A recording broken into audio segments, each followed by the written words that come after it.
anak-anak semua, apa kabar? Semoga kalian semua sehat dan semangat selalu ya. Senang sekali hari ini, hari Minggu tanggal 8 November 2020, Lause Sura bisa menyapa kalian semua di rumah. Semuanya sudah siap mengikuti ibadah sekolah minggu hari ini? Jangan lupa Alkitab dan juga kotak persembahan disiapkan dulu ya. Terus, kalau ada yang masih pegang mainan, gadget, bisa disimpan dulu supaya kita bisa fokus waktu beribadah. Oke? Yuk, sebelum kita mulai ibadah hari ini, mari kita lipat tangan, kita tutup mata, kita mau berdoa terlebih dahulu. Tuhan Yesus yang baik, kami bersyukur untuk kasih setia Tuhan, untuk penyertaan Tuhan bagi kami dan keluarga kami selama 1 minggu hingga pada hari ini. Sekarang Tuhan, kami mau datang ke hadirat Tuhan, kami mau beribadah, kami mau memuji Tuhan, kami mau mendengar firman Tuhan. Tuhan tolong kami supaya kami bisa fokus, menyiapkan hati kami untuk mendengarkan firman Tuhan dengan sungguh-sungguh. Terima kasih Tuhan, dengarkan doa kami. Di dalam nama Tuhan Yesus kami berdoa. Amin. Anak-anak, ayo kita bangkit berdiri. Kita mau sama-sama nyanyikan lagu Mars Sekolah Minggu diikuti dengan Ayo, Ayo, Ayo. Semangat ya. Sekolah Minggu, Sekolah Minggu, anak-anak semua. Bakti Allah, cinta bangsa, hidup bagus sukarela.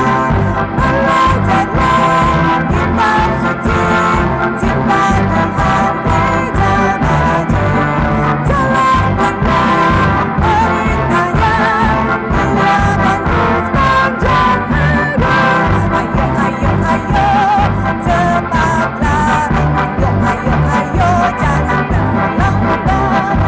Ayo, ayo, ayo, ikutlah aku pergi ke sekolah minggu. Burung-burung pun bernyanyi, shalalalalalalalala. Bunga-bunga pun menari, goyang kiri dan kanan, goyang kiri dan kanan.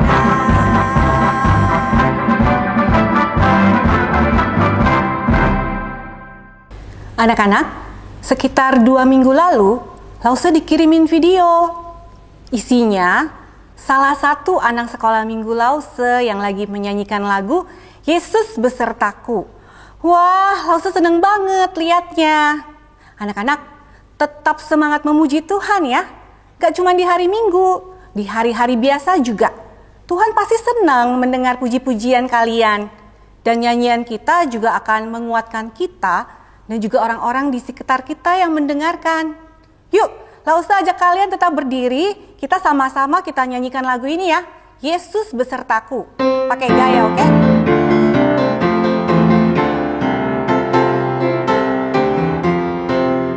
Ku daki, daki, daki, daki gunung yang tinggi. Ku turun, turun, turun, turun lembah yang dalam. Ku melintasi padang rumput hijau membentang. Yesus besertaku. Di kanan kau ada, di kiri kau ada.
Anak-anak, Tuhan Yesus senantiasa beserta dengan kita.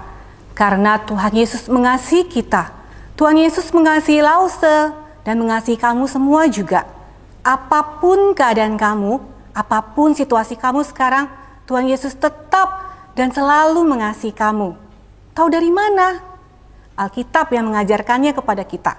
Yuk, supaya kita terus ingat akan kasih Tuhan pada kita, kita sama-sama kita nyanyiin lagu Jesus Loves Me, This I Know.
Tuhan Yesus begitu mengasihi kita, dan Dia ingin kita juga mengasihi orang-orang lain di sekitar kita. Tema kita hari ini adalah Loving the Unlovable. Kita mau belajar taat perintah Tuhan untuk mengasihi semua orang, bukan cuma orang-orang yang baik sama kita, tapi juga termasuk mereka yang bersalah kepada kita. Lalu saya mau ajak anak-anak menyanyikan sebuah lagu yang diambil dari kitab Matius pasal 22 ayat 39. Kasihilah sesamamu manusia seperti dirimu sendiri. Sambil kita mempersiapkan diri untuk mendengarkan firman Tuhan.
Anak-anak sekolah minggu, sekarang waktunya kita mau dengar firman Tuhan ya.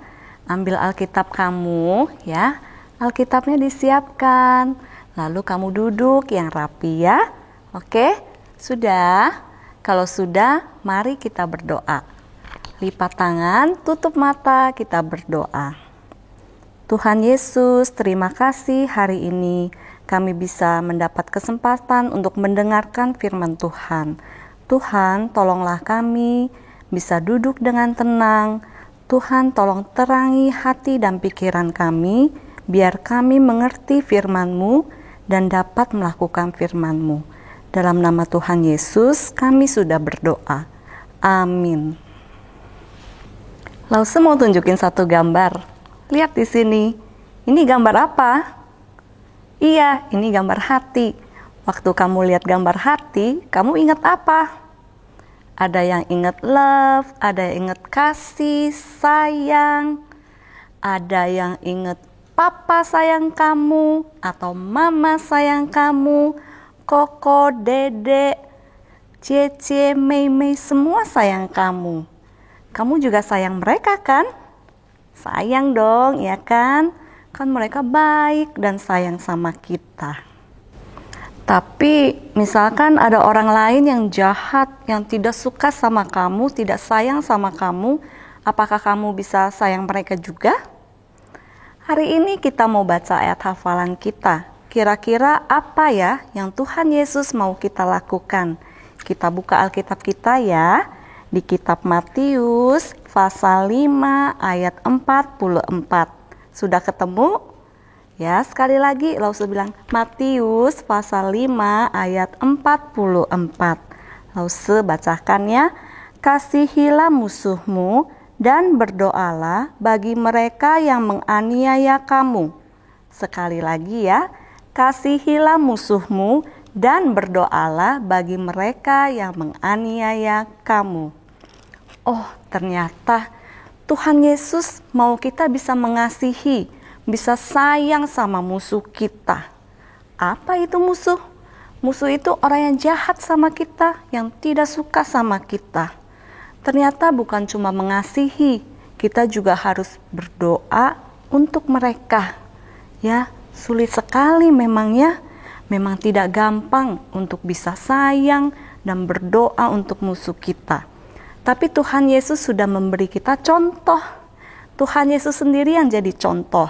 Tuhan Yesus mengasihi semua orang. Orang yang jahat sama dia juga dia kasihi. Dia mati di salib menebus dosa semua orang. Orang baik, orang jahat, semuanya dia tebus dosanya. Sebenarnya kita orang yang berdosa ini juga musuh Tuhan. Tapi Tuhan sayang dan mau menghapus dosa kita. Dari musuh sekarang kita bisa jadi best friend-nya Tuhan. Tapi tetap sulit ya mengasihi musuh kita. Kalian tahu ada rahasia supaya kita bisa. Mau tahu rahasianya? Kita punya power ya. Bukan cuma si Elsa yang punya power. Yang tangannya bisa keluarin apa? Es. Kita sebagai anak Tuhan, kita punya Roh Kudus dalam hati kita. Kita diberi kekuatan, ada power dari Roh Kudus untuk melakukan firman Tuhan. Sekali lagi ya, kita mau hafal Matius pasal 5 ayat 44. Kasihilah musuhmu dan berdoalah bagi mereka yang menganiaya kamu. Sekali lagi ya, biar kalian hafal ya. Matius pasal 5 ayat 44. Kasihilah musuhmu dan berdoalah bagi mereka yang menganiaya kamu. Very good. Anak-anak, sekarang kita main tebak-tebakan ya sebentar. Ya, Lause dari sini tanya kalian. Kalian di rumah jawab ya. Lause tanya tentang lawan kata. Nah, anak-anak yang udah TK, udah kelas 1, kelas 2 pasti bisa. Lause kasih contoh ya. Misalnya, lawan kata basah itu apa? Kalau kamu keramas, rambut kamu basah, nah lihat rambut Lause apa ini? Kering. Iya, berarti lawan kata basah adalah kering. Nah, contoh lagi ya. Lawan kata banyak. Apa? Iya benar, sedikit. Nah, kalau lawan kata cepat, lambat. Ya, semuanya udah ngerti ya. Sekarang kita mulai ya tebak-tebakannya lawan kata. Nah, pertama, lawan kata panas. Panas, lawan katanya apa? Dingin. Ya, betul. Nah, ada lagi nih, lawan kata kenyang. Wah, habis makan kenyang nih perutnya. Lawan katanya apa? Bener, lapar. Nah, terakhir ya, lawan kata malas. Siapa di sini yang malas? Jangan malas ya. Lawan katanya apa malas? Iya, rajin. Yeay, semuanya pinter. Nah, terakhir ya, lawan kata sehat. Iya, sakit. Siapa yang mau sakit? No, nggak ada yang mau ya. Kalaupun kamu lagi sakit atau kita lagi sakit, kita maunya cepat-cepat sembuh, ya kan? Nah, di Alkitab ada cerita tentang seorang bapak yang lagi sakit. Kita buka di 2 Raja-Raja pasal 5 ayat 1 sampai 17. Nah, kalian yang sudah bisa membaca, kalian bisa tahu ya, judulnya Naaman disembuhkan. Ya, Bapak Naaman ini ingin sekali bisa sembuh. Bapak ini sedang sakit kusta. Tuh, kamu lihat ya, mukanya, kulitnya ada putih-putih.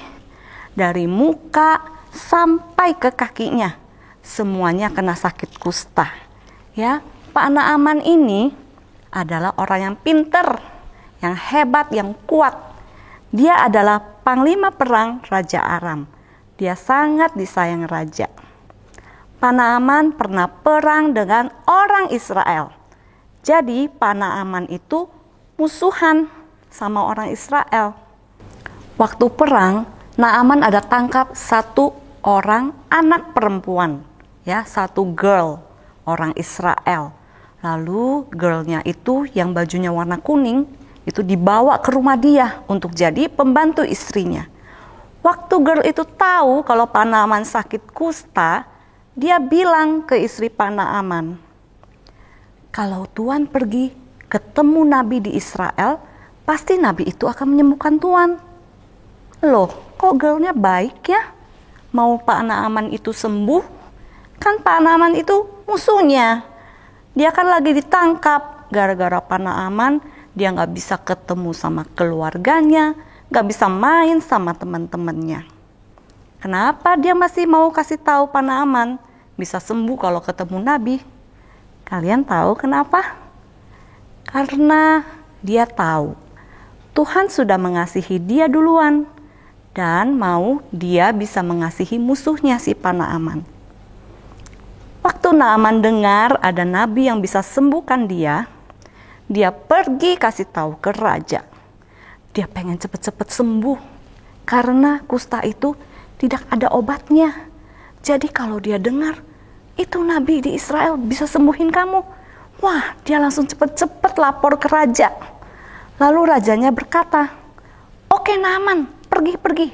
Saya akan tulis surat untuk kamu ya, supaya Raja Israel baca suratnya dan menerima kamu.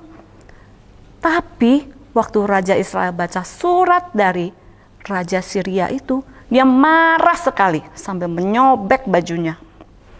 Dia bilang, memangnya saya Tuhan bisa menyembuhkan penyakit kusta? Kan kusta itu gak ada obatnya. Waktu itu dia perang lawan kita.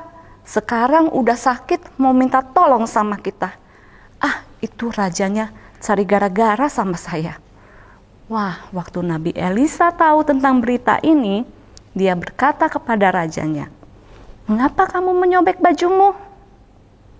Tidak apa-apa raja, Naaman datang aja ke rumahku, supaya Naaman tahu kalau ada Nabi Tuhan di Israel.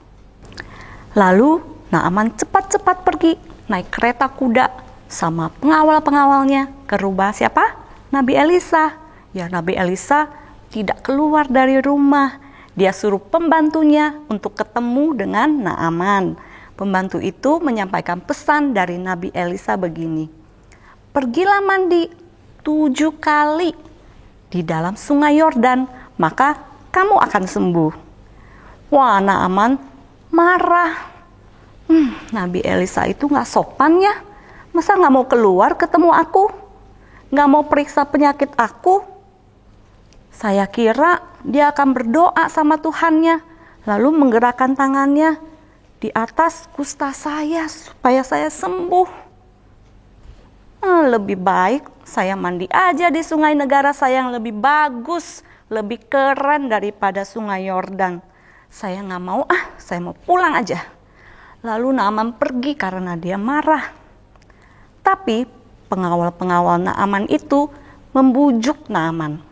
Mereka bilang, Pak Naaman, kalau Nabi itu menyuruh melakukan hal yang sulit, pasti Bapak tetap mau lakukan kan? Kan mau sembuh. Apalagi sekarang, kan dia cuma suruh mandi. Habis itu Bapak akan sembuh. Nah, akhirnya Naaman mau. Lalu Naaman jalan. Dia masuk ke sungai Yordan. Dia ikutin kata Nabi Elisa. Dia mandi sampai 7 kali. Ya, waktu dia masuk ke dalam air, dia tahan napasnya, dia celup badannya sampai kepalanya semua masuk ke dalam air ya. Dia tahan napas. Kita sama-sama hitung ya. Dia mau 7 kali celup ke dalam air. Yuk, 1. Wah, belum ada perubahan kulitnya. 2. Ya, belum. 3, 4, 5, 6, 7. Wah, waktu dia masuk air yang ke-7 kali dan dia keluar dari air itu, badan Naaman udah sembuh. Ya, kustanya sudah hilang semua. Dari muka sampai ke kaki, semua sudah hilang, sudah sembuh. Wah, Naaman senang sekali. Yeay, saya sudah sembuh, dia bilang. Lalu Naaman dan pasukannya kembali ke rumah Nabi Elisa. Dia bilang sama Nabi Elisa, ya, Naaman yang bilang, sekarang aku tahu di seluruh bumi tidak ada Allah kecuali di Israel. Nah, Naaman membawakan hadiah sebagai tanda ucapan terima kasih dia untuk Nabi Elisa. Dia mau kasih hadiah untuk Nabi Elisa. Tapi Nabi Elisa bilang, saya adalah pelayan Tuhan, jadi saya tidak menerima apa-apa. Lalu Naaman yang sudah sembuh pun pulang. Nah, anak-anak, dari cerita Pak Naaman tadi, kita bisa belajar ya, untuk memberkati orang, meskipun orang itu punya salah sama kita. Karena kita dulu juga punya salah sama Tuhan. Kita dulu kan musuhnya Tuhan, tapi Tuhan sudah mengampuni kita dan kita sekarang bisa menjadi best friend-nya Tuhan Yesus. Tuhan Yesus akan menolong kita. Mari kita berdoa. Tuhan Yesus, terima kasih untuk firman Tuhan hari ini. Hari ini kami belajar untuk boleh mengasihi musuh kami. Kami tahu Tuhan, ini sulit bagi kami, tapi kami percaya waktu kami mau taat pada firman-Mu, Roh Kudus akan menolong kami. Dalam nama Tuhan Yesus, kami sudah berdoa. Amin. Anak-anak, kita hari ini sudah belajar untuk mengasihi dan memberkati semua orang, termasuk orang-orang yang bersalah kepada kita. I will bless even those who do wrong to me. Gak gampang ya, tapi kita punya Tuhan yang memberikan kita kekuatan. Saat ini kita akan memberikan persembahan. Kotak persembahannya sudah disiapkan ya. Mari kita nyanyikan sebuah lagu, Ku Mau Sepertimu Yesus. Biarlah kita minta Tuhan menolong kita untuk membentuk kita hari demi hari menjadi semakin serupa dengan Tuhan Yesus.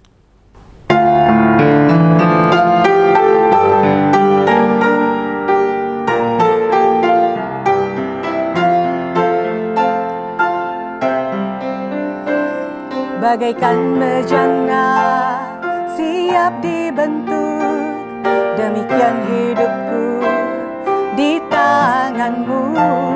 Dengan urapan kuasa Roh-Mu, ku dibaharui selalu. Jadikan ku alat dalam rumah-Mu, inilah hidupku di tangan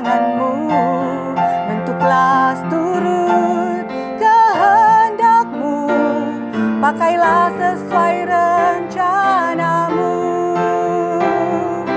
Ku mau seperti-Mu Yesus, disempurnakan selalu dalam setiap jalanku, memuliakan nama-Mu.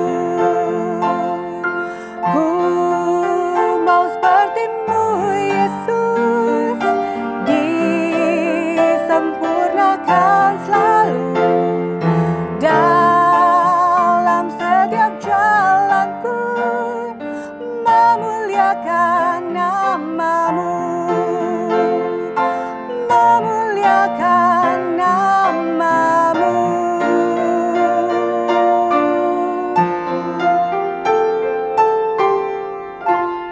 Mari kita berdoa. Tuhan Yesus, kami bersyukur untuk semua yang telah Tuhan berikan dalam kehidupan kami. Dan saat ini kami datang ke hadapan Tuhan, kami mau memberikan persembahan kami. Biarlah Tuhan Kau berkenan menerima persembahan kami. Dan tolong kami juga untuk belajar mempersembahkan bukan hanya materi, tetapi juga hidup kami untuk Tuhan bentuk sesuai dengan kehendak Tuhan, sesuai dengan rencana Tuhan untuk kemuliaan nama Tuhan. Biarlah hari demi hari kami boleh menjadi semakin serupa dengan Tuhan Yesus. Terima kasih Tuhan, dengarkan doa kami. Di dalam nama Tuhan Yesus kami berdoa dan bersyukur. Amin. Tema kita hari Minggu depan, tanggal 15 November adalah All Around Us. Apa sih maksudnya? Ditunggu minggu depan ya. Anak-anak, mari kita sama-sama bangkit berdiri. Kita mau nyanyikan lagu Bapa Terima Kasih, diikuti dengan doa Bapa kami.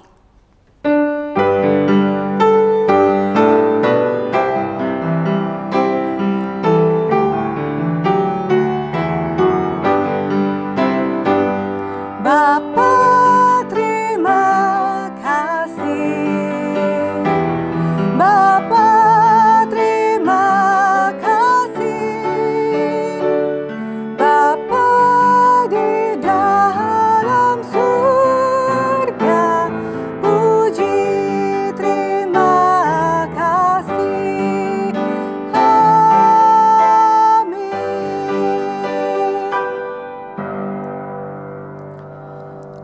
Bapa kami yang di surga, dikuduskanlah nama-Mu, datanglah kerajaan-Mu, jadilah kehendak-Mu di bumi seperti di surga. Berikanlah kami pada hari ini makanan kami yang secukupnya, dan ampunilah kami akan kesalahan kami, seperti kami juga mengampuni orang yang bersalah kepada kami. Dan janganlah membawa kami ke dalam pencobaan, tapi lepaskanlah kami daripada yang jahat. Karena Engkaulah yang mempunyai kerajaan, kuasa dan kemuliaan sampai selama-lamanya. Amin. Ibadah kita hari ini sudah selesai. Anak-anak, tetap semangat. Dan jangan lupa, praktekkan mengasihi kepada orang-orang di sekeliling kita ya. Tuhan Yesus memberkati. Bye semuanya.